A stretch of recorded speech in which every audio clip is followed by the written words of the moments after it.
In the interest of building all members' business skills, a different member each week is charged with presenting on a topic of their choosing for a 3-minute business growth section. The member of the week this week is the wonderful Patricia Varlack.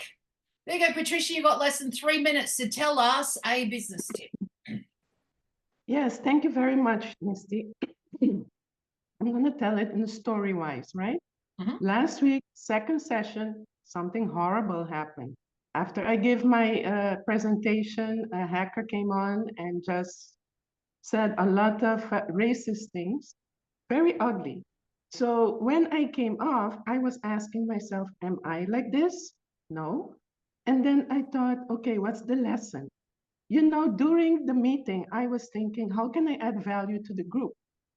And Misty asked, who can I ask to give a business tip? And I'm like, oh, I hope she doesn't choose me because I don't have nothing to say right now. And guess what? That thing happened, so I can share it with you today.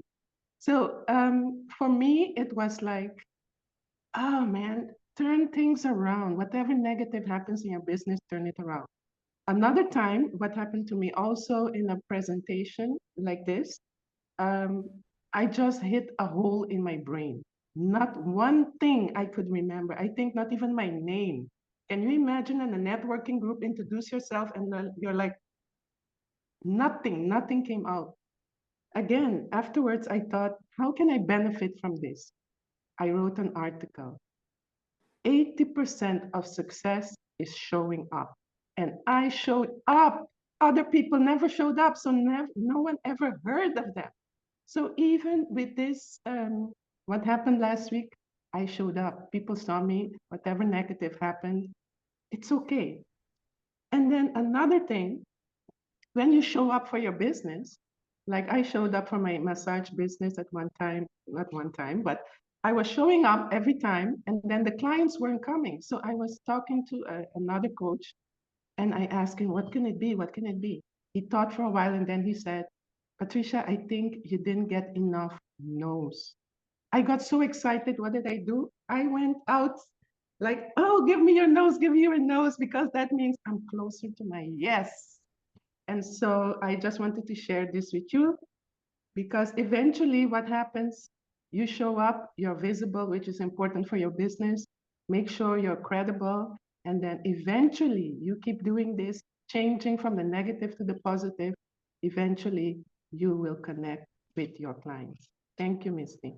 You're welcome. Thank you so much. Yes, turn up, get lots of no's, always turn up. There's always a positive in everything. The fact that you turned up, keep turning up. And I know I emailed you afterwards to say, hey, just so that you know, it's a bomber. It was just mimicking the last person that was speaking. It wasn't you. You wrote back and said, hey, at least I was remembered. I don't know that you want to be remembered that way, but hey, most of us weren't there. There was a group of us, and and we now know what a Zoom bomber is. It's the only third one that I've had in 5 years. I'm not going to change my setting parameters to deal with it because really in more than 5,000 meetings that I've personally run in the last 5 years, I've only had 3. It's not worth the trouble. To change things up, if I got another one in 2 months' time, I'd look into it. But if it's 2 years between hits, it is what it is, you know. So thank you so much, Patricia, for your educational snippet. Very important. Just keep turning up. Don't worry, it all sorts itself out. The key is turn up, turn up, turn up.